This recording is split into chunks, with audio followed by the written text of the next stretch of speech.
تلاوت کی ہوئی آیتیں سورہ مومنون پارہ 18 ہو رہا ہے، یہاں سے لے کے ختم سورت تک 2 رکوع ہیں، اور دونوں رکوع میں جو مضمون ہے کہ اللہ تعالیٰ کی وحدانیت پر اور قدرت پر مزید دلائل، باقی لوگوں کو جو شبہات ہیں کہ مرنے کے بعد دوبارہ زندہ نہیں کیا جائے گا اور حساب نہیں لیا جائے گا، ان تمام دلائل سے ان کے سامنے یہ بات واضح ہو جائے کہ اللہ کی توحید، اللہ کی قدرت اس بات کا تقاضا کرتی ہے کہ وہ جو وعدہ کیا گیا ہے کہ مرنے کے بعد زندہ کیا جائے گا وہ بالکل برحق ہے۔ اس طرح سے اس عقیدے پر چلنے والوں کو نجات اور نعمتیں ملیں گی، اس عقیدے کے انکار کرنے والوں کے لیے عذاب اور شدید تکلیفیں ملیں گی۔ یہ عنوان ہے آج کی گفتگو کا۔ شروع کے پہلے رکوع میں مسلسل سوالیہ لسان ہے اس بات کے، اگر تم اللہ کی وحدانیت پر دلائل سننا چاہتے ہو، آنکھوں سے مشاہدہ چاہتے ہو، بڑا بتاؤ کہ اس زمین کو کس نے پیدا کیا؟ ظاہر یہ ہے کہ ہر انسان کہے گا کہ زمین کو بنانے والا تو ایک اللہ ہے، یہ اللہ کی قدرت ہے۔ تمہارے لیے کان، آنکھ، دل کون بنایا؟ کہیں گے اللہ نے بنایا، یہ اللہ کی قدرت ہے۔ تمہارے واسطے زمین میں، ساری کائنات میں انسانوں کو کس نے پھیلایا؟ کہیں گے اللہ، یہ اللہ کی قدرت ہے۔ رات کے بعد دن اور دن کے بعد رات، یہ کون لاتا ہے؟ ان تمام سوالوں کے جوابات میں ہر منکر سے منکر بھی مجبور ہو کر کہے گا کہ یہ سب قدرت اللہ کی ہے۔ یہی یہاں پیش کیا گیا ہے۔ وَهُوَ الَّذِي أَنشَأَ لَكُمُ السَّمْعَ وَالْأَبْصَارَ وَالْأَفْئِدَةَ، وہی اللہ جس نے بنایا تمہارے لیے، وہی قادر اور وہی منعم ہے، اس میں تمہارے اوپر نعمت بھی ہے اور اس کی قدرت کا اظہار بھی ہے کہ تمہارے لیے اس نے بنایا کان، سمع سماعت کا ذریعہ، والابصار نگاہیں، والافئدہ فؤاد کی جمع ہے دل، یہ سب تمہارے لیے کس نے بنایا؟ اسی ذات نے۔ تو اس میں تمہارے لیے قدرت اور نعمت کتنا واضح ہے۔ کان نہ ہوتا، آنکھ نہ ہوتی، دل نہ ہوتا تو تم کیسے انسان میں امتیاز رکھتے؟ تو تم پر یہ اللہ کی نعمت ہے اور اس میں اللہ کی قدرت ہے۔ قلیلا ما تشکرون، بہت تھوڑا ہے وہ جو تم شکر کرتے ہو۔ تمہاری شکر کرنے کی جو مقدار ہے وہ بہت قلیل ہے، تمہیں تو شکر اور زیادہ ادا کرنا چاہیے۔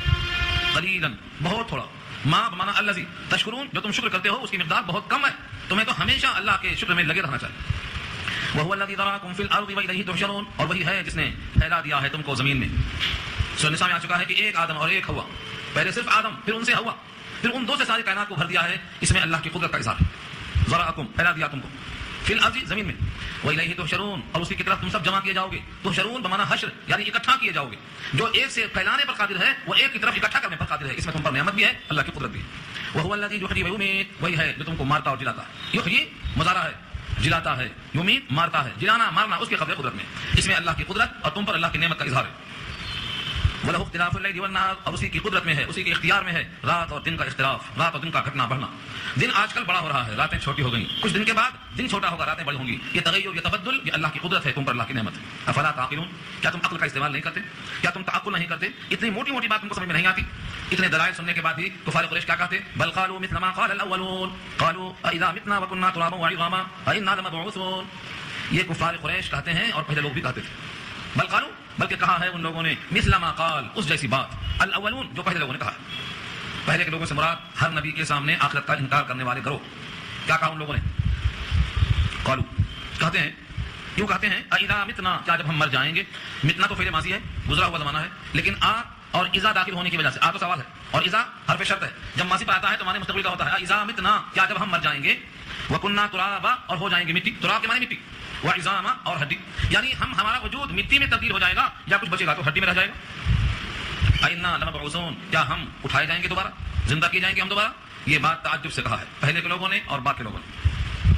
لقد وعدنا نحن وآباؤنا هذا من قبل، تحقیق کے وعدہ کیے گئے ہم، وعدنا نحن، یہ وعدہ کیے گئے ہم، وآباؤنا، اور ہمارے آبا و اجداد، شروع سے یہ بات سنتے آ رہے ہیں کہ مرنے کے بعد زندہ ہوں گے، مرنے کے بعد زندہ ہوں گے، یہ وعدہ ہم سے بھی ہوا، ہمارے باپ دادا سے بھی ہوا۔ ہذا سے مراد یہ وعدہ، من قبل، اس سے پہلے سے وعدہ چلا رہا ہے۔ ان ہذا، نہیں ہے یہ، الا مگر، اساطیر الاولین، پہلوں کی داستان ہے۔ اساطیر اسطورہ کی جمع ہے اور الاولین پہلے سے منقول چلا آتا جملہ، یہ کوئی نئی بات نہیں ہے۔ مرنے سے ڈرانا، مرنے کے بعد اٹھنے کا اعلان اور وعدہ کرنا، یہ سب چلی آ رہی ہے باتیں۔ یہ قول کس کا ہے؟ اگلے باپ داداؤں کا منقول چلا آتا ہے۔ مکے والوں کے سامنے جب بات پہنچائی گئی تو ان کا بھی یہی قول ہے، اور آج بھی بات پیش کریں گے تو یہی جواب ملے گا۔ اللہ تعالیٰ فرماتے ہیں کہ تم یہ سوال جواب کرنے کے بجائے اس کا نتیجہ کیا ہو دیکھو کہ تمہیں اللہ کی قدرت پر یقین نہیں ہے کہ وہ اتنا بڑا کام کیسے کر سکتا ہے۔ اس قدرت کے لیے تمہارے سامنے دلائل ہیں، اس سے بڑے بڑے دلائل ہیں کہ اللہ اس پر قادر ہے، تم اس کو تسلیم کرتے ہو۔ تو جب اتنے بڑے بڑے کام پر اللہ کی قدرت تم مانتے ہو تو چھوٹے چھوٹے کاموں پر قدرت کا انکار کیوں کرتے ہو؟ مثلا آپ کو فارغ قریش سے پوچھیے کہ زمین کس کی ہے اور جتنی زمین میں مخلوقات ہیں یہ کس کی ہیں، کس کی ملکیت ہے، انہیں پیدا کر کے کھانا دینے والا کون ہے؟ تو کسی بھی کافر سے آپ سوال کر لیں گے، اس کے منہ پر ایک ہی جواب ہوگا کہ ان کا مالک اللہ ہے۔ قل لمن الارض، کہہ دو زمین کس کی ہے، ومن فیہا، اور جتنے زمین میں ہیں وہ کس کے ہیں، تم کس کے ہو؟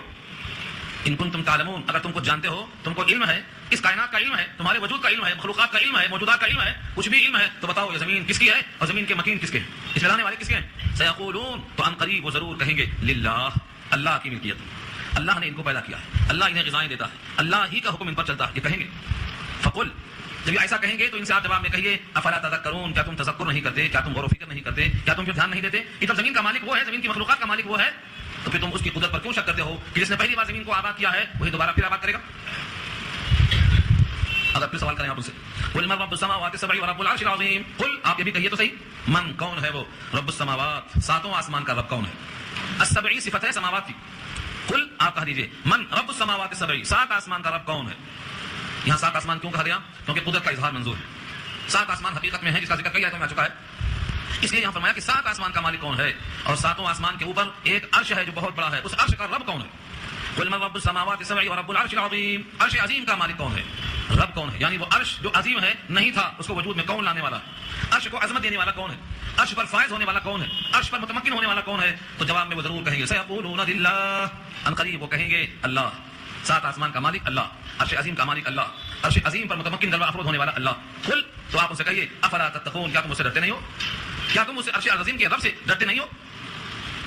قل من بیدہ ملکوت کل شیء، پوچھو تو صحیح کہ کس کے ہاتھ میں بادشاہت ہے ہر چیز کی، قل بمانا اے نبی آپ ان سے کہیے، یعنی ان سے پوچھیے من کون ہے وہ ذات، بیدہ ملکوت کل شیء، ہر چیز کی بادشاہت، ملکوت کے معنی بادشاہت، کس کے قبضے میں بادشاہت ہے، ہواؤں کا مالک کون ہے، سورج کا مالک کون ہے، چاند تاروں کا مالک کون ہے، زمین سے غلہ اگانے کا مالک کون ہے، بیدہ کس کے قبضے میں ہر چیز ہے، اور صرف مالک ہی نہیں ہے بلکہ وہ یجیر، وہ پناہ دیتا ہے، جس کو چاہتا ہے پناہ دے دیتا ہے، وہ یجیر، یجیر کے معنی آتے ہیں جو پناہ دے، یا مجیرو آپ پڑھتے ہیں، دیکھو تراوی میں آپ یا مجیرو پڑھتے ہیں، اے پناہ دینے والے، اجرنی من النار، مجھ کو آگ سے پناہ دے دے، یا مجیرو یا پناہ دینے والے، اسی سے ہے لفظ یجیرو، صیغہ مضارع کا ہے، اور وہ پناہ دیتا ہے، اور جس کو وہ پناہ نہ دے اس کو پناہ دینے والا کوئی نہیں مل سکتا ہے، ولا یجار علیہ، اس کے خلاف کسی کو پناہ نہیں مل سکتی، اس کے مقابلے میں کوئی کسی کو پناہ نہیں دے سکتا، ولا یجار علیہ یہ اس کا اپوزٹ۔ ان کنتم تعلمون، اگر تم جانتے ہو، اگر تمہیں کچھ پتا ہے کہ بادشاہ کس کی ہے، قبضہ کس کا ہے، پناہ دینے پر قادر کون ہے، کس کی پناہ سب سے مضبوط ہے، اگر جانتے ہو تو بولو تو صحیح۔ سیقولون للہ، ان قریب وہ کہیں گے جواب میں کہ اس کا بھی جواب کیا ہے، اللہ، اللہ ہے، یہ سب صفتیں اللہ ہی کی ہیں۔ کل، تو ان سے آپ پوچھئے فانا تسحرون، تسحرون سحر سے بنا، اور سحر کے معنی جادو، تو تسحرون کے معنی تم پر جادو کہاں سے آ پڑتا ہے، تم جادو زدہ ہو جاتے ہو، ادھر اقرار بھی ہے، اعتراف بھی ہے، ادھر انکار بھی ہے اور فرار بھی ہے۔ جب پوچھا جاتا ہے اتنے سوال کیے گئے، سب کا جواب تم نے کہا اللہ، بادشاہت اس کی، پناہ گاہ اس کی، ساتوں زمین ساتوں آسمان کا رب وہی، ربوبیت اس کی، ادھر اقرار بھی کرتے ہو، اور جب سجدہ کرنے کا موقع آتا ہے، بندگی کرنے کا موقع آتا ہے تو فرار کرتے ہو۔ انا تسحرون، تم پر جادو کہاں سے آ پڑتا ہے کہ جس بات کا اقرار ہے، اعتراف ہے، پھر اسے فرار بھی ہو رہا ہے۔ حقیقت یہ ہے کہ تمہارا فرار حق سے فرار ہے، بل اتیناہم بالحق، بلکہ ہم نے ان تک حق پہنچا دیا، بلکہ بل اردو میں ہے بلکہ، اتیناہم ہم نے ان کو پہنچا دیا، بالحق حق کے ساتھ، وانہم لکاذبون اور بے شک وہ جھوٹ بولنے والے ہیں، یعنی اللہ کے ساتھ انکار کرنے والے ہیں۔ ایسا نہیں ہے کہ ان تک حق نہیں پہنچا ہے، حق پہنچ چکا ہے، اعتراف کرتے ہیں مگر تسلیم نہیں کرتے۔ اب وہ حق کو جھٹلاتے کیسا ہے، ایک مثال دیا رب کریم نے، اور یہ مثال قرآن پاک میں کئی جگہ آ چکی ہے۔ جیسا مشرکین کا عقیدہ یہ تھا کہ اللہ کے بیٹیاں ہیں فرشتے، عزیر اللہ کے بیٹے ہیں یہودیوں کا عقیدہ تھا، عیسیٰ اللہ کے بیٹے ہیں عیسائیوں کا عقیدہ تھا، ادھر حقیقت حق کی تکذیب کرنا ہے۔ اللہ فرماتے ہیں متخذ اللہ من ولد، نہیں بنایا اللہ نے کوئی اولاد، وما کان معه من الہ، اور نہیں ہے ان کے ساتھ کوئی دوسرا خدا اور کوئی معبود، نہ ان کی اولاد ہے نہ ان کے ساتھ دوسرا کوئی معبود ہے کہ معبود میں اشتراک ہو، کوئی نہیں۔ اگر بفرض محال سپوز اگر ایسا کوئی معبود ہوتا، اذن تب تو، اذن کے معنی تب تو، یعنی اگر دوسرا کوئی معبود ان کے ساتھ ہوتا، اذن تب تو لذهب كل اله بما خلق، ہر معبود کیا کرتا، اپنے مخلوق کو لے کر الگ بناتا، حکومت الگ ہو جاتا، مشترک نہیں رہتا، ساتوں زمین ساتوں نظام اور ساتوں آسمان کا نظام اکٹھا نہیں ہوتا، ہر خالق اپنی مخلوق کو لے کر الگ ہو جاتا، اذن لذهب چلا جاتا، لیکن كل اله ہر معبود بما خلق اپنے مخلوق کو لے کر، جس کو اس نے پیدا کیا ہے وہ کسی اور کے ساتھ کیوں رکھتا، لیکن الگ ہو جاتا، اور الگ ہو کر خاموش نہیں بیٹھتا، بلکہ الگ ہونے کے بعد جیسے دنیا کے بادشاہ اپنے بادشاہ کو وسعت دینے کے لیے، اپنی حکومت کی زمین کو بڑا کرنے کے لیے ملک کی حویث گیری میں ایک دوسرے پہ حملہ کر بیٹھتے ہیں، یہاں بھی ہوتا ولا علی بعضهم علی بعض، ایک خدا دوسرے پر چڑھ بیٹھتا، ولا علی بعضهم علی بعض، ایک طاقتور ملک دوسرے ملک پر چڑھ بیٹھتا، ایک طاقتور پڑوسی دوسرے پر چڑھ بیٹھتا۔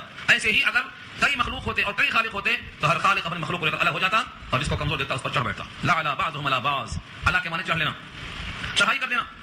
سبحان اللہ عما یصفون، اللہ کی ذات پاک ہے ان تمام چیزوں سے جو بیان کرتے ہیں، یعنی اللہ کے ساتھ کوئی اور ہے اس سے بھی اللہ پاک ہے، اللہ کی اولاد ہے اس سے بھی اللہ پاک ہے، اللہ کی بادشاہت میں کوئی شریک ہے اس سے بھی اللہ پاک ہے۔ اللہ تعالیٰ سے جتنے اوصاف لوگ بیان کرتے ہیں وہ نقائص سے اللہ کی ذات پاک اور صاف ہے۔ عالم الغیب والشہادہ فتعالی عما یشرکون، غیب کی بات اور شہادہ مانے ظاہر، دو چیزیں، ایک چیز ہے غیب جو پوشیدہ ہو، اور یہ شہادہ کا مانے جو آشکارا اور ظاہر ہو۔ تو اللہ کی شان یہ ہے کہ وہ غیب کا بھی جاننے والا ہے اور آشکارا چیزوں کا بھی جاننے والا ہے. تم اگر دل میں کوئی بات چھپاتے ہو اس کو بھی جانتا ہے, زبان سے ظاہر کرتے ہو اس کو بھی جانتا ہے, تمہارے دل میں جو بھی غرض پوشیدہ ہے ان کو بھی جانتا ہے. یعنی اللہ تعالیٰ کی ذات ہر چیز کے علم پر محیط ہے, کوئی چیز چھپنے والی نہیں ہے. فتعالی عما یشرکون, بس بلند ہے اللہ کی ذات اور منزہ ہے ان تمام چیزوں سے جو شریک کرتے ہیں. جتنی چیز اللہ کی طرف شرکت رکھتے ہیں سب سے اللہ بلند اور بالا. یعنی خلاصہ اس کا یہ ہوا, اللہ اپنی ذات میں صفات میں بالکل مشترک نہیں ہو سکتا, وہ منزہ. جو اللہ کی صفات ہیں اللہ کی مخلوق میں نہیں آ سکتی, جو مخلوق کی صفات ہیں وہ اللہ میں نہیں آ سکتی, اور جتنے نقائص اور عیوب ہیں اللہ کی ذات سے منزہ ہے. یہ کہا دیا گیا. یہاں ایک رکوع ہونے کے بعد اب اللہ کہلواتے ہیں سید الانبیاء سے صلی اللہ علیہ وسلم. کفار قریش کے لیے آپ نے بد دعا کی تھی اور اللہ نے آپ کی دعا قبول کر کے ان پر عذاب بھیجنے کا فیصلہ کر لیا تھا. اب دو ہی شکل ہے, یا تو عذاب سامنے آ جاتا نبی کی موجودگی میں یا نبی کی حیات ظاہری کے بعد آتا. دو ہی شکل ہے. یوں تو اللہ کا وعدہ ہے کہ جب تک آپ رہیں گے ہم عذاب نہیں دیں گے. اللہ کا وعدہ ہے وما كان الله ليعذبهم وانت فيهم, آپ جس قوم میں موجود ہوں اس قوم کو عذاب نہیں آئے گا آپ کے ہونے کے طفیل میں. یہ بات پیچھے آ چکی ہے سورہ انفال میں. جب آپ کے ہوتے ہوئے عذاب نہیں آ سکتا, پھر بھی اگر آپ کی تمنا یہ ہے کہ دشمن کو ہمارے سامنے مارا جائے تاکہ دشمن کی جو کوتاہیاں شرارتیں ہو چکی ہیں کچھ خمیازہ بھگتتا ہوا ہم بھی دیکھیں, تو پھر عذاب جب آتا ہے اللہ کی طرف سے تو وہ عالمگیر ہوتا ہے, کوئی بچتا نہیں. جیسے اللہ نے فرمایا ہے اس کے بعد کے رکوع میں سورہ نور میں بحث آئے گی, واتقوا فتنة, ایسے فتنے سے بچو, لا تصیبن الذین ظلموا منکم خاصہ, کہ جو تم میں سے ظالم ہیں صرف ان کو نہیں پہنچے گا بلکہ ظالموں کے ساتھ سب کو پہنچے گا. جیسے اردو میں محاورہ ہے کہ گیہوں کے ساتھ گھن پستا ہے, جب عذاب آئے گا تو کوئی بچے گا نہیں. یوں تو اللہ کا اصول یہ ہے کہ اپنے معصوم بندوں کو اللہ پہلے سے الگ کر دیتے ہیں. جب بھی عذاب آیا ہے اللہ نے اپنے معصوم بندوں کو الگ کر دیا ہے. لیکن اللہ نے نبی کو سکھلایا کہ دعا یہ کرو کہ جب بھی ان دشمنوں پر عذاب آئے ہم کو دکھانے کے لیے تو اے پروردگار ہم کو ان ظالمین کے ساتھ مت رکھیے, ہم کو الگ رکھیے, یا آپ دعا کیجیے تاکہ اس طرح کی حالت میں اللہ کو یاد کرتے رہیے. یہ مقصود ہے. دو آیتوں میں دیکھو دعا کے الفاظ ہیں. قل, اے نبی آپ کہہ دیجئے, ربی, اے میرے پروردگار, اما ترینی ما یوعدون, اگر آپ دکھلائیں مجھ کو وہ جو وعدہ ان سے کیا جا رہا ہے, یعنی کافروں پر عذاب کا وعدہ اگر آپ مجھ کو بھی دکھلانا چاہتے ہیں, میرے سامنے ہونا چاہتا ہے. جیسا کہ آپ نے بدعا کیا تو مکے میں 7 سال قحط پڑ گیا, لوگوں نے مردے کھائے, چمڑے کھائے, ہڈیاں کھائے, پتے کھائے, کوئی چیز نہیں بچی جو نہیں کھائے. آپ کے سامنے یہ اللہ کا عذاب تھا قحط کی شکل میں, اور بدر کے میدان میں مسلمانوں کی تلوار ان کے سروں پر عذاب کی شکل میں نبی کے سامنے پڑ رہی ہے. یہ بھی عذاب ہے اللہ کا. تو اگر ایسا موقع آئے تو اے پروردگار ظالموں سے ہم کو الگ تھلگ رکھیے گا. یہ دعا کروایا. ربی, اے میرے پروردگار, اما ترینی ما یوعدون, اگر آپ دکھلائیں مجھ کو وہ عذاب جو کافروں سے وعدہ کیا جا رہا ہے. ربی, اے میرے پروردگار, 2 دفعہ ربی, کیوں؟ تکرار کے لیے. جب دعا میں بندہ اللہ کو بار بار پکارتا ہے تو الہا وزاری میں شدت پیدا ہوتی ہے. جیسے ربنا بار بار, یا اللہم بار بار, یا ربی بار بار, جتنے بھی اللہ سے مخاطب کرنے کے الفاظ ہیں جتنا تکرار ہوگی اتنا الہا وزاری کا اثر ہوگا. ربی فلا تجعلنی فی القوم الظالمین, اے پروردگار مجھ کو مت بنا دے ظالم قوم لوگوں میں, جو ظالم قوم لوگ ہیں ان میں ہم کو شامل مت کیجیے. جب بھی کبھی آفت آئے, اگر ان پر قحط آیا ہے تو انہیں پر آئے. چنانچہ مکے میں قحط آیا اور آپ اللہ کے فضل و کرم سے اس کی زد میں نہیں تھے. ان لوگوں نے مدینے میں آ کر نبی سے اصرار کیا کہ آپ کو صلہ رحمی کی دعوت دیتے ہیں, آپ کے بد دعا کرنے سے آپ کی قوم بھوکوں مر رہی ہے, آپ کو وزیر رحم کا واسطہ ہے, دعا کر کے قحط ختم کرا دیجیے. اور نبی صلی اللہ علیہ وسلم کے سامنے بدر کے مقام پر کفار قریش کے سرداروں پر نہتے مسلمانوں کی تلواریں برس رہی تھی. وہ بہادر تھے, مسلح تھے, ذرا پوش تھے, لیکن ان کے سر کٹ کٹ کے گر رہے تھے. ان پر اللہ کی طرف سے عذاب تھا. ان 2 آیتوں میں یہ کہا گیا ہے کہ جب بھی کبھی ان پر عذاب آئے, ہماری آنکھوں کے سامنے آئے, تب بھی ان کے ساتھ ہمیں مت رکھیے, اور اگر ہماری حیات کے بعد آئے تب بھی ان کے عذاب کا وبال ان پہ ہی پڑے, ہم کو ان سے دور رکھیے. اللہ فرماتے ہیں اگلی آیت میں کہ ہم جو وعدہ ہے ان پر عذاب آنے کا آپ کو دکھلا کر بھی ان پر اتارنے پر ہم قادر ہیں آپ کی موجودگی میں. وَإِنَّا عَلَىٰ أَن نُرِيَكَ مَا نَعِدُهُمْ لَقَادِرُونَ, اور بے شک ہم اس بات پر قادر ہیں. انا کے بعد لقادرون جو آخر میں آتا ہے اس کی خبر ہے. وَإِنَّا لَقَادِرُونَ, اور بے شک ہم قادر ہیں کس پر؟ عَلَىٰ أَن نُرِيَكَ مَا نَعِدُهُمْ, جو ان سے وعدہ کیا ہے ہم نے اس وعدے کو آپ کو دکھانے پر ہم قادر ہیں. چنانچہ بدر میں دکھا دیا, قحط میں دکھا دیا, اور جب جب چاہا دکھا دیا. ان پر جب بھی عذاب آیا ہم اس پر قادر ہیں کہ آپ کو دکھا دیں. لیکن آپ جلد بازی میں ان کے حق میں بد دعا مت کیجیے, ان کے حق میں جلدی میں کچھ بھی طلب مت کیجیے. آپ ان کی برائیوں کا جواب اچھائیوں سے دیجیے, گالیوں کا جواب دعاؤں سے دیجیے, ان کی بے رحمی کا جواب رحم سے دیجیے, ان کی ظالمانہ حرکتوں کا جواب معافی سے دیجیے, ان کے ساتھ ہر برائی کا جواب بھلائی سے دیجیے, کیونکہ یہ مکارم اخلاق کا تقاضا ہے اور آپ کو اللہ نے بلند اخلاق پر فائز کیا ہے. اخلاق کریمانہ کا تقاضا یہ ہے کہ گالی کا جواب دعاؤں سے دیا جائے. ادفع باللتی ہی احسن السیئہ, یہ بار بار پڑھنا ہے. جو بھی اپنے آپ کو نبی کا نائب کہلاتا ہو, رسول کا نائب کہلاتا ہو, نبیوں والا کام کرتا ہو, نبی کے طریقے پر چلنے کا دعویٰ رکھتا ہو, یہ آیت بار بار پڑھنے کا حکم دیجیے. ادفع باللتی ہی احسن السیئہ, ادفع دفع کیجیے, باللتی ہی احسن اس ذریعے سے, اس برتاؤ سے جو کہ احسن ہے. کس کو دفع کرنا ہے؟ السیئہ برائی کو. طائف والوں نے پتھر برسایا تھا, آپ پتھر نہیں برسا رہے تھے, دعا کر رہے تھے. آپ کو مکے والوں نے بائیکاٹ کر دیا, 3 سال تک بھوکا رکھ دیا, لیکن انہی مکے والوں کے لیے آپ نے بارش کی دعا کر کے پانی برسانے کا حکم دیا. ایک ایک نبی کی سیرت پر آپ غور کریں گے تو یہ اللہ کا حکم ہے. جب مکے والے ظلم پر ظلم کر رہے تھے 13 سال, جب مکہ فتح ہوا تو ایک صحابی جوش میں کہتے ہیں الیوم یوم الملحمہ, آج تو لہم کا دن ہے, گوشت اچھل جانے کا دن ہے. یوم الملحمہ, حضور نے کہا آج ملحمہ مت کہو, مرحمہ کہو, رحمت کا دن ہے آج تو, الیوم یوم المرحمہ.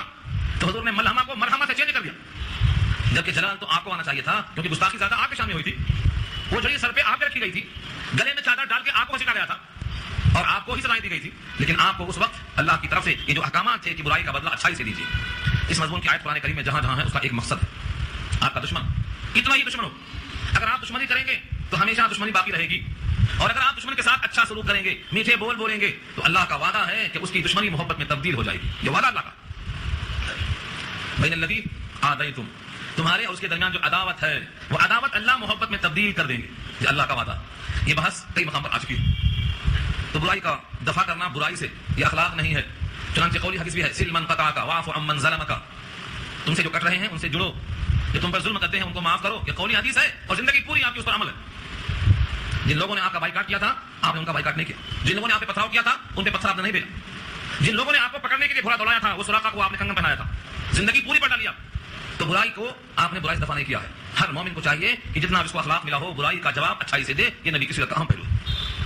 نحن اعلم بما یصفون، ہم خوب جانتے ہیں جو وہ بیان کرتے ہیں آپ کی نسبت، یعنی آپ کو غصہ دلاتے ہیں، آپ کے ساتھ جو سلوک کرتے ہیں اس سے آپ کو غصہ آ سکتا ہے، اشتعال دلاتے ہیں. ہمیں یہ بات خوب معلوم ہے. اس کے باوجود ہمارا حکم یہ ہے کہ برائی سے دفاع نہ کریں، اچھائی سے دفاع کریں. اور ساتھ میں اس کا علاج ہے. آپ کو بھی غصہ آتا ہوگا، کبھی کوئی بات نکل گئی تو غصہ آئے گا. کبھی کبھی تو گھر میں غصہ آتا ہے، بیوی پہ غصہ آتا ہے، بچوں پہ غصہ آتا ہے، پڑوسی پہ غصہ آتا ہے. غصہ ایک جز ہے انسان کی فطرت کا، اس کو نکال کے آپ نہیں پھینک سکتے. ہاں اس کا استعمال صحیح ہونا چاہیے. اگر غصہ کسی حق کام پر آتا ہے تو معلوم نہیں. لوگ سمجھتے ہیں غصہ مطلق حرام ہے، یہ غلط ہے. غصہ مطلق حرام نہیں ہے، بلکہ غصے کے موقع پر غصہ نہ آئے تو آدمی دیوس ہے. غصے کے موقع پر غصہ نہ آئے تو آدمی دیوس ہے. آج کوئی گھر میں گھس گیا آپ کے، کہیں ہمیں غصے نہیں آ رہا. کوئی اس پہ ہاتھ ڈال رہا ہے، آپ کو غصے نہیں آ رہا ہے. آپ کے گھر میں گھس کے گھر والوں کو باہر ڈھکیل دیا، ہمیں غصے نہیں آ رہا ہے. آج کے مسلمانوں پر اعتراض کرنے والوں کا یہ حال ہے کہ ان کی آنکھیں بند ہیں. وہی جانتے ہیں کہ ہمارے گھر میں ڈاکو گھسا ہوا ہے، پھر بھی ہمارا غصہ کہتے ہیں جمال ہے. کائنات میں یہ انصاف نہیں. غصے کے موقع پر غصہ آنا چاہیے، فطرت. ہاں اپنی ذات کے لیے اور اپنی انا کے لیے اور محض جذبات کے لیے غصہ آنا یہ غلط ہے. یہ غلط ہے. نبی صلی اللہ علیہ وسلم کو غصہ نہیں آیا. اتنا غصہ آیا، راوی فرماتے ہیں کہ لگتا تھا آپ کے رخسار پر انار نچوڑ دیا گیا ہے، کلے سرخ ہو گئے تھے. کیوں؟ جب اللہ کی حد میں سفارش کیا اسامہ نے اور کہا کہ مخزومیہ اور کا ہاتھ نہ کاٹا جائے، یہ میری سفارش ہے. قبیلے کے لوگ بہت پریشان ہیں. حضور نے کہا اتشفعوا فی حد من حدود اللہ، تم اللہ کے حد میں اللہ کے قانون میں سفارش کرتے ہو، تمہاری یہ مذاق. چہرہ سرخ ہو گیا. ہاں اپنی ذات کے لیے غصہ نہیں آتا. پتھر آپ پہ آ رہا ہے تو آپ دعا دے رہے ہیں کیونکہ ذات پہ تکلیف ہو رہی ہے. ابن قیم نے پتھر مارا، غزوہ احد میں دانت ٹوٹ گئے، خون ٹپک رہا، مگر آپ کو غصہ نہیں آیا، آپ نے دعا دیا کہ میری قوم مجھے نہیں جانتی ورنہ پتھر نہیں مارتی، اے اللہ اس کو جاننے کی توفیق دے دے. تو ذات کے لیے غصہ نہیں آیا، لیکن اللہ کے حق میں جب کوئی دخل دیتا ہے تو غصہ آتا. جب نمازیں قضا ہو گئی آپ کی تو غصہ آیا، کہا اللہ ان کی قبروں کو آگ سے بھر دے، مجھے نماز نہیں پڑھنے دیا، تو نماز نہیں پڑھنے دیا تو غصہ آیا. اللہ کے قانون میں تبدل کرنے کی سفارش آئی تو غصہ آیا. تو غصہ ہمیشہ حرام نہیں ہے، بے موقع غصہ آئے تو حرام ہے. آگے وہی فرمایا کہ اگر غصہ آ جائے اور بے موقع معلوم ہو کہ بے موقع غصہ آ گیا ہے تو سمجھ لو کہ شیطان نے ایر لگائی ہے. شیطان تو خون کے رگوں میں داخل ہو کر وہاں پہنچتا ہے جہاں جہاں خون پہنچتا ہے. اب اس شر سے بچنے کے لیے اللہ کی پناہ میں آ جاؤ. وقل، اور آپ اس طرح کہیے ربی اعوذ بک من ہمزات الشیاطین. وقل، اور آپ کہہ دیجیے. یہ نبی کو اللہ کی طرف سے خطاب ہے، اس کی نقل کرنا ہے ہر امتی کو. ربی، اے میرے رب، اعوذ بک، میں آپ کی پناہ چاہتا ہوں، من ہمزات الشیاطین، شیاطین کی رگڑ سے، شیاطین کے وسوسوں سے، شیاطین کے بہکاوے سے میں آپ کی پناہ چاہتا ہوں. واعوذ بک ربی، اور میں پناہ چاہتا ہوں اے میرے پروردگار، ان یحضرون، کہ وہ میرے پاس حاضر ہوں، وہ میرے پاس حاضر ہوں، میں اس سے بھی آپ کی پناہ چاہتا ہوں. آیت نمبر 97 98 یہ دونوں آیت ہیں. شروع کا ربی جہاں سے ہے وہاں سے گفتگو ہے. یہ دو آیتیں بطور دعا کی یاد کر لو. حضرت خالد رضی اللہ عنہ کو شکایت تھی نیند نہیں آنے کی. حضور سے کہا کہ مجھے نیند نہیں آ رہی، بے چینی ہو رہی ہے. آپ نے یہ دونوں آیتیں پڑھنے کا حکم دیا. جب انہوں نے ان آیتوں کو پڑھنا شروع کیا تو ہر تکلیف ختم ہو گئی، اللہ کی پناہ مل گئی. تو جس کو غصہ آتا ہو، جس کو نیند نہ آتی ہو، جس کو بے چینی پیدا ہوتی ہو، جس کو شیطان کے وسوسے کا اندیشہ لگ گیا ہو، ان دونوں آیتوں کا ورد کرے، اللہ کی پناہ مل جائے گی اور شیطان دفع ہو جائے گا، آپ کے قریب نہیں آ سکتا. ربی اعوذ بک من ہمزات الشیاطین واعوذ بک ربی ان یحضرون. یا تو یہی الفاظ یاد کر لیے جائیں، بین یہی پڑھا جائے. اور انہی لفظوں کو نبی صلی اللہ علیہ وسلم نے دعاؤں کی شکل میں ڈھال کے بنا کے دیا ہے. اعوذ بکلمات اللہ التامات من غضب اللہ وعقابہ ومن شر عبادہ ومن ہمزات الشیاطین وان یحضرون. یہ دعا کے الفاظ ہیں، اسی آیت سے مستفاد ہیں. آپ یا تو یہ الفاظ آیت یاد کر لیں یا آپ یہ دعا کے الفاظ یاد کر لیں. کثرت سے پڑھیے، شیطان قریب نہیں آئے گا. شیطان کو آپ ڈنڈے سے نہیں مار سکتے، شیطان کو آپ گولی سے نہیں مار سکتے، شیطان کو آپ کے پاس دفع کرنے کا کوئی راستہ نہیں ہے سوائے اللہ کی پناہ میں آنے کے. اور پناہ کے لیے جو الفاظ نبی نے یا اللہ نے سکھلائے ہیں اس سے جامع الفاظ آپ کو نہیں مل سکتے. تو یا تو آپ یاد کر لیجیے اور یا تو روایت کر لیجیے، دونوں یاد کر لیجیے. اپنے بچوں کو، عورتوں کو، سب کو سکھلائیے.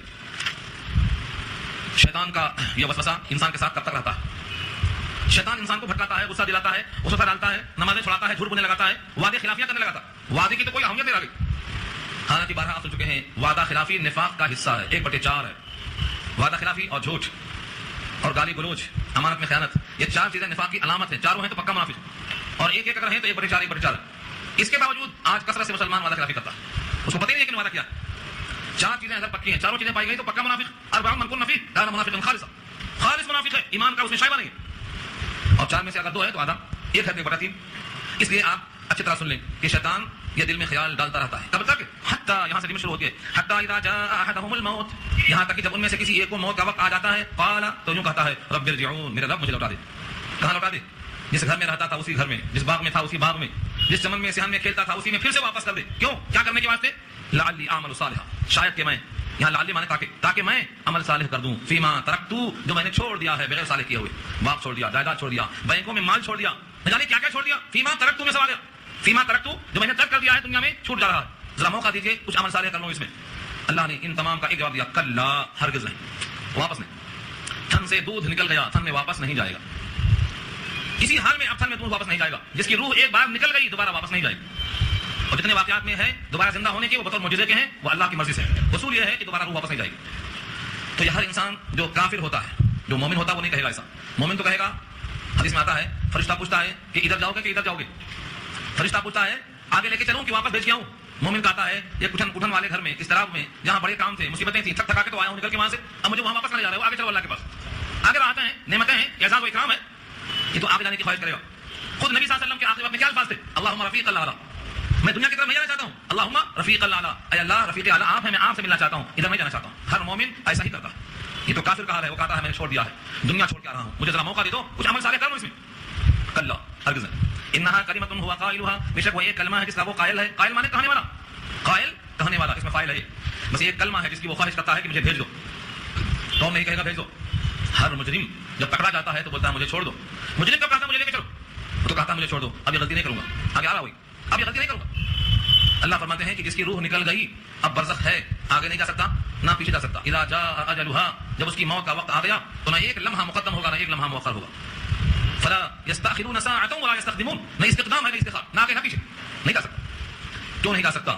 کیونکہ روح نکلنے کے بعد اس کائنات میں بندہ نہیں آئے گا، برزخ میں جائے گا. اللہ کے فرماتے ہیں ومن ورائہم برزخ، اور اس کے پیچھے برزخ ہے. برزخ کہتے ہیں آڑ کو، آڑ، 2 چیزوں کے درمیان جو چیز حائل ہو اس کو برزخ کہتے ہیں. ادھر گنگا ہے ادھر جمنا ہے، 2 ندیاں بہتی ہیں، 2 ندیوں کا پانی الگ الگ بہتا ہے، اس کا پانی اس میں نہیں، اس کا پانی اس میں نہیں. اللہ فرماتے ہیں یہ برزخ ہے، ہماری قدرت کی برزخ ہے.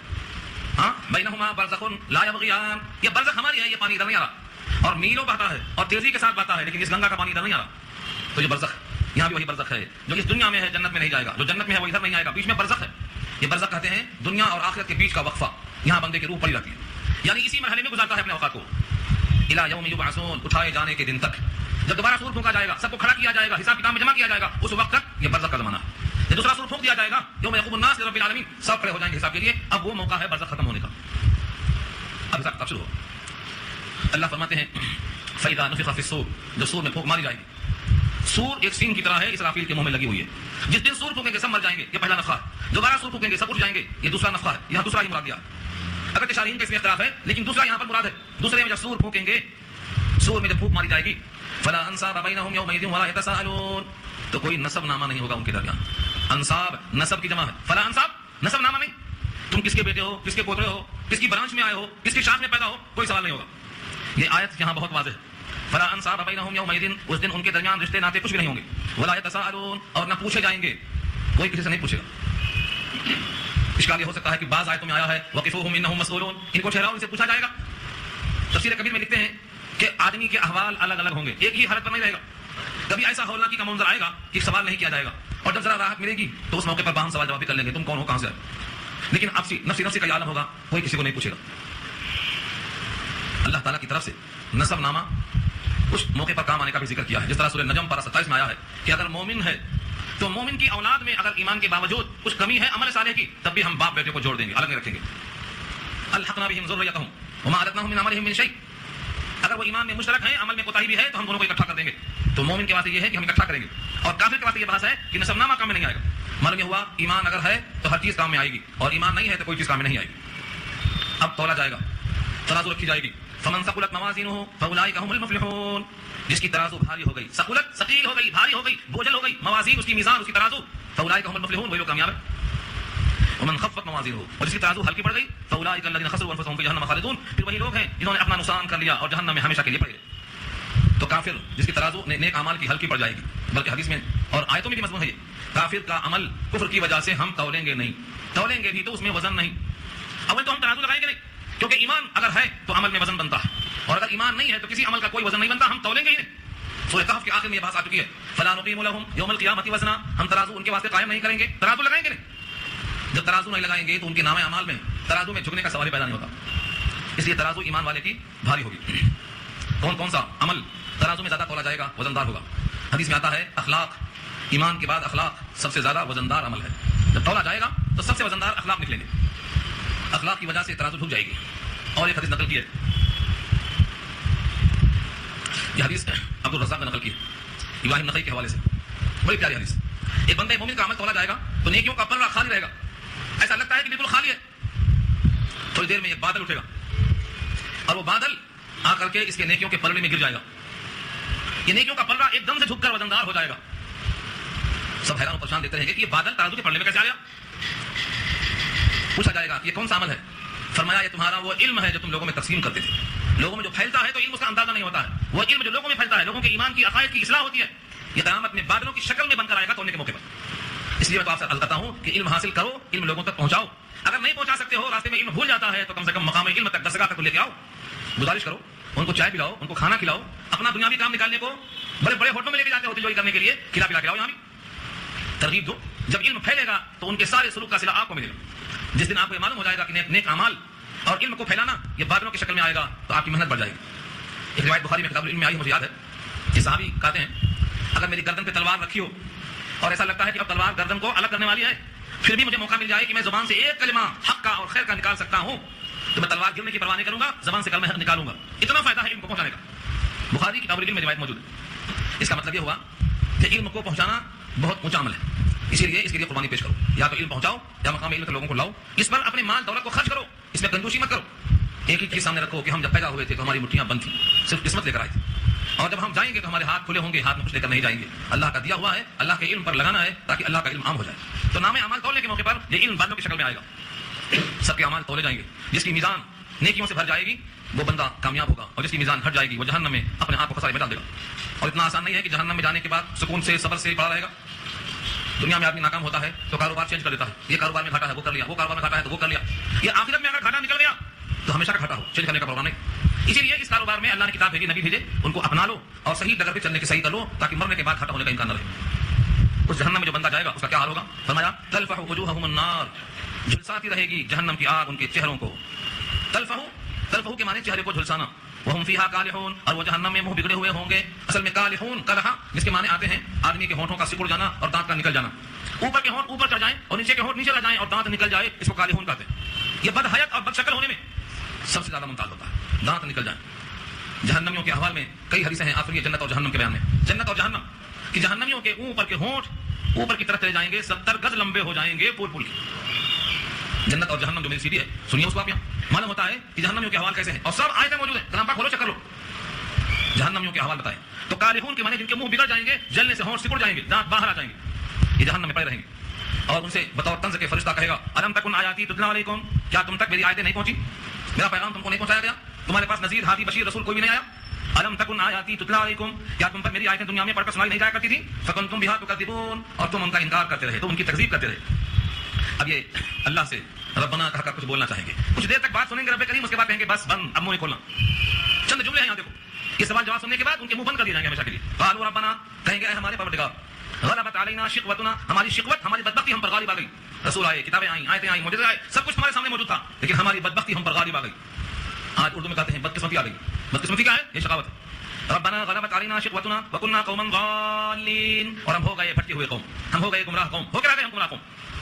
ربنا اخرجنا منها، اے ہمارے پروردگار اس جہنم سے ہم کو ایک بار نکال دیجیے، اخرجنا منها ایک بار نکالیے، فإن عدنا، اگر دوبارہ ہم نے ایسی غلطی کی، فإنا ظالمون، تو بے شک ہم ظالم ہوں گے۔ لگتا ہے اب ظالم نہیں ہے، اب ظالم ہوں گے کہہ رہے ہیں، اللہ فرمائیں گے تم ظالم ہونے میں اب کمی نہیں ہے، اخسؤوا فیہا ولا تکلمون، اب بات نہیں کرنا اس کے بعد، اخسؤوا فیہا پڑے رہو اس میں۔ لفظ اخسؤوا جس کے معنی ہے پھٹکار دینا اور کسی کو پھٹکار دینا اور کہنا بس اب مجھ سے بات نہیں کرنا، اخسؤوا فیہا ولا تکلمون، جہنم میں پڑے رہو، اب مجھ سے بات نہیں کرنا۔ ان کا جرم کیا تھا؟ جو مومن بندے تھے ان کا یہ مذاق اڑاتے تھے، آیتوں کا مذاق، رسولوں کا اور حق باتوں کا، جنت کا، ہر چیز کا مذاق اڑاتے تھے۔ میرے بندے تھے، دیکھو انه كان فريق من عبادي يقولون، میرے بندوں میں سے ایک گروہ تھا انه كان فريق من عبادي، میرے بندوں میں سے ایک گروہ ایسا تھا یقولون جو کہا کرتے تھے ربنا آمنا فاغفر لنا وارحمنا وانت خير الراحمين، اے ہمارے پروردگار ہم ایمان لے آئے، ہماری مغفرت فرما، بخشش فرما، ہم پر رحم فرما، آپ سب سے بہتر رحم کرنے والے ہیں۔ جب یہ مومن دعا کرتا تو اس مومن کی دعا کو سن کر مذاق اڑاتے، دیکھو کیسا رو رہا ہے آخرت کے لیے، کہاں کی آخرت، کہاں کا ثواب، کہاں کی جنت، کیسا مذاق اڑاتے۔ فاتخذتموهم سخريا، تم نے بنایا ان کو مذاق، سخریا مسخرہ کا ذریعہ، سخریا اس کو اردو میں کہتے ہیں مسخرہ، مسخرہ کے معنی ٹھٹھا کرنا، دل لگی کرنا، اور دل لگی اہل اللہ سے اور محبت کرنے والوں سے اور اللہ کے چاہنے والوں سے تمہارا مذاق اتنا بڑھ گیا، اتنا مشغلہ تمہارا محبوب ہو گیا، حتی انسوکم ذکری، کہ تم میری یاد سے غافل ہو گئے، تم کو بھلا دیا میری یاد نے، یعنی تم کو ہماری یاد نہیں آئی، اتنا مذاق اتنا ٹھٹھا کہ اسی میں تم ہو کے رہ گئے۔ وکنتم منہم تضحکون، اور تھے تم ان سے مذاق کرتے ہوئے، ہنستے ہوئے، ٹھٹھا کرتے ہوئے۔ انی جزیتہم اليوم بما صبروا انہم هم الفائزون، بے شک میں نے ان کو آج بدلہ دیا ہے ان کے صبر کا، اور صبر کا بدلہ یہ ہے انہم هم الفائزون، وہی لوگ کامیاب ہو گئے۔ تم جن پر ہنستے تھے، تم جن کے چپلوں کو اور کپڑوں کو دیکھ کر اور دنیا خراب دیکھ کر ان پر ہنسا کرتے تھے، آج ان کا صبر کام میں آ گیا، صبر کا بدلہ کیا ملا؟ کامیابی، کامیابی۔ اور تم ہنستے رہے، بولو صحیح کتنا ہنستے رہے، کتنے سال ہنسے، کتنے برس مزے اڑائے؟ اللہ بطور چٹکی لینے کے ان سے پوچھیں گے اچھا تم بتاؤ یہ تو کامیاب ہو گئے، لیکن تم جن پہ ہنستے رہے تم کتنے سال ہنستے رہے؟ بتاؤ ذرا، تمہارا مذاق، تمہارا شور و غل، تمہارا کھیلنا، تمہارا ہنسنا مسکرانا، اللہ کا مذاق کرنا کتنے برس دنیا میں رہے؟ وہ کہیں گے پروردگار ہم دنیا میں برس کہاں رہے، ارے ایک دن رہے یا ایک دن سے بھی کم رہے، بھول گئے کتنا دن رہے۔ یہاں کی شدت، یہاں کی ہولناکی، یہاں کی وحشت، یہاں کا عذاب، جھلسا دینے والی ہوائیں، ہمارے ذہن میں تو ایسا لگتا ہے کہ ہم دنیا میں ایک دن رہے یا آدھا دن رہے، پورا دن نہیں رہے۔ الفاظ دیکھو، وَلَكَمْ لَبِثْتُمْ فِي الْأَرْضِ عَدَدَ سِنِينَ، کتنے دن رہے تم زمین میں؟ سالوں کی گنتی کے اعتبار سے، عدد سنین سالوں کی گنتی، کتنی مدت رہے؟ قالوا لبثنا یوما، کہتے ہیں دنیا میں ہم رہے ایک دن، یومن، یومن کے معنی ایک دن، او بعض یوم، یا دن کا بعض حصہ تھے، پورا دن نہیں، دو ہی قول ہے۔ فاسأل العادین، تو آپ سوال کر لو فرشتوں سے جو گنتی کرنے والے ہیں، یہ گننے والوں سے پوچھ لو، ان کو صحیح بات معلوم ہوگی۔ یہ حالت ہے دنیا کے سارے مزوں کی، یہ حالت ہے کہ آخرت میں لگے گا ہم دنیا میں ایک ہی دن رہے یا بعض دن رہے۔ اللہ فرماتے ہیں اتنا کم تو نہیں تھے، ہاں قلیل ضرور تھے، کم دن تھے، لیکن تم اتنا کم نہیں تھے۔